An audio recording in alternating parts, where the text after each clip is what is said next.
I thought wearing a smile to my sister's wedding would be enough.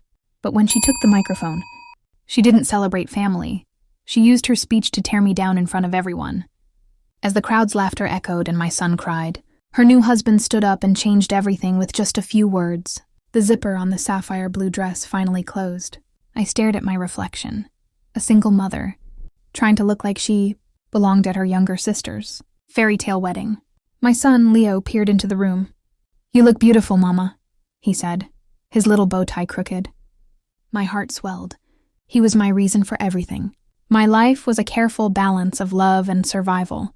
Mornings at a cafe, afternoons doing data entry, nights reading Leo bedtime stories. My sister Chloe's life was different. She glided from success to success, and today she was marrying Alexander, a man whose family name whispered of old money.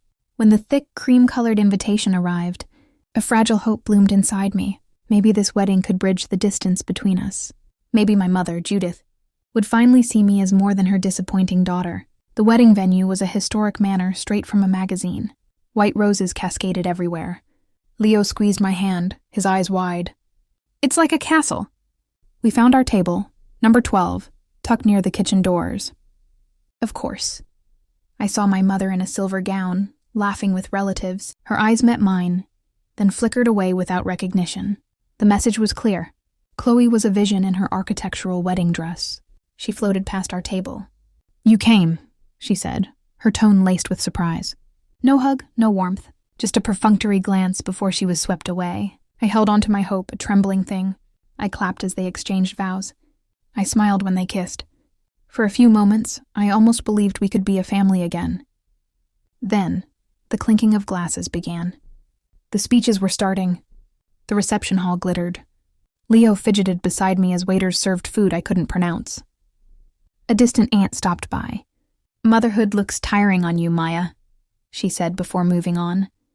I kept my smile fixed. I watched Alexander, the groom.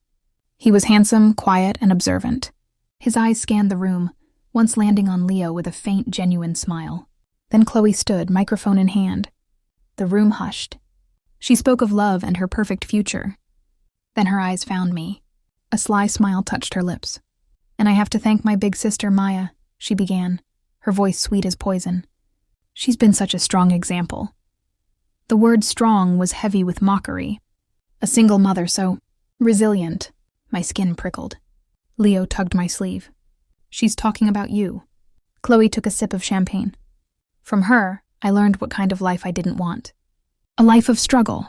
A life of being, let's be honest, unwanted by anyone worthwhile. The air left my lungs. The room erupted in roaring laughter. My face burned. "Mama?" Leo's voice was small, breaking. "Why is she saying that?" Before I could answer, my mother's voice cut through the noise. "Oh, leave her alone, Chloe. She's a used product, but she cleans up nicely." Another wave of cruel laughter hit me.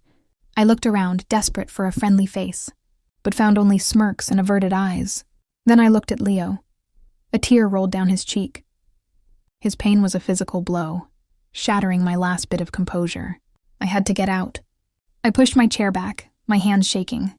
But as I stood, another sound cut through the room. The sharp screech of a chair from the head table. Alexander was on his feet, pale face, jaw clenched. He didn't look at Chloe. His intense eyes were locked directly on me. The room fell into a dead, breathless silence. Alexander took the microphone from Chloe's stunned hand. He ignored her completely. "I've heard beautiful words today about family," he said, his voice low and steady, filling the silent hall. "But what I just witnessed was cruelty, a public execution." A collective gasp rippled through the crowd. My mother's face twisted in outrage. He stepped toward me. "You," he said, his voice softening just for me. "You came here to celebrate. And you were made a punchline." He turned his fierce gaze to Chloe. "You mocked your sister for her strength, for raising a child alone with more integrity than I see in this entire room." He looked at Leo, then back at the crowd. "You think being alone is a weakness? I think staying where you're disrespected is the real weakness." Then he looked at my mother, Judith. "And you, a mother, your job is to lift your children up. You should be ashamed. You have failed." The silence was absolute. Alexander's shoulders slumped, his anger turning to sadness. He looked at me, his eyes full of apology. I will not be part of a family built on this foundation, he declared. He set the microphone down. The sound echoed. Without a glance back at his bride, he walked to our table. He looked at Leo. Your mom is the strongest person? Here. Then he offered me his arm. Let me walk you out. I took it. Holding Leo's hand, I walked out of that room with my head high, leaving the shame behind me. Outside, the air was clean. Alexander let out a weary sigh. I'm sorry, he said, his voice rough. I had no idea. You didn't have to do that, I whispered. Yes, I did, he said, his gaze steady. He handed me his business card. If you need anything. A reference, a friend. He smiled sadly and walked away. The drive home was silent. Leo slept, exhausted. I felt clean, as if a poisoned wound had been drained. The next day, my phone blew up with messages from relatives. I ignored them. A friend sent a link. A video of Alexander's speech had gone viral, with thousands of comments supporting me. I didn't watch it. The moment was already etched into my soul. Chloe left a tearful, angry voicemail accusing me of ruining her life. I deleted it. My mother never called. Her silence was the only apology I would never receive. And I was finally at peace with that. A week later, a small box arrived.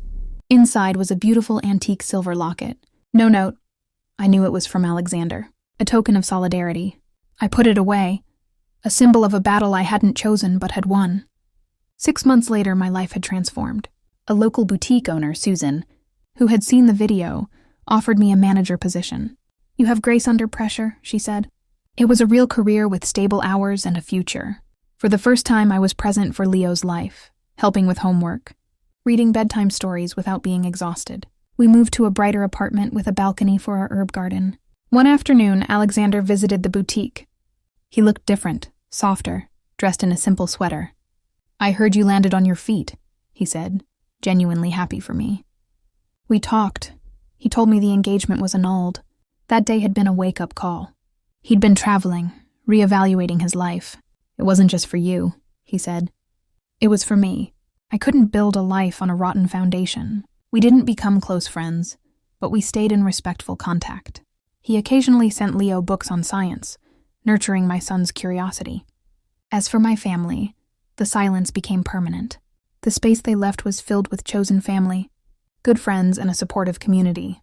One night, tucking Leo in, he asked, Mom, was the wedding a bad day or a good day? I thought of the pain and the redemption. It was the day we started being who we are, I said. He smiled sleepily. I like who we are. Me too, I whispered. The wedding that ended in silence gave me my voice back. It taught me that the greatest revenge is a life lived well, filled with peace and the unshakable knowledge of your own worth. And that is a happy ending no one can ever take away.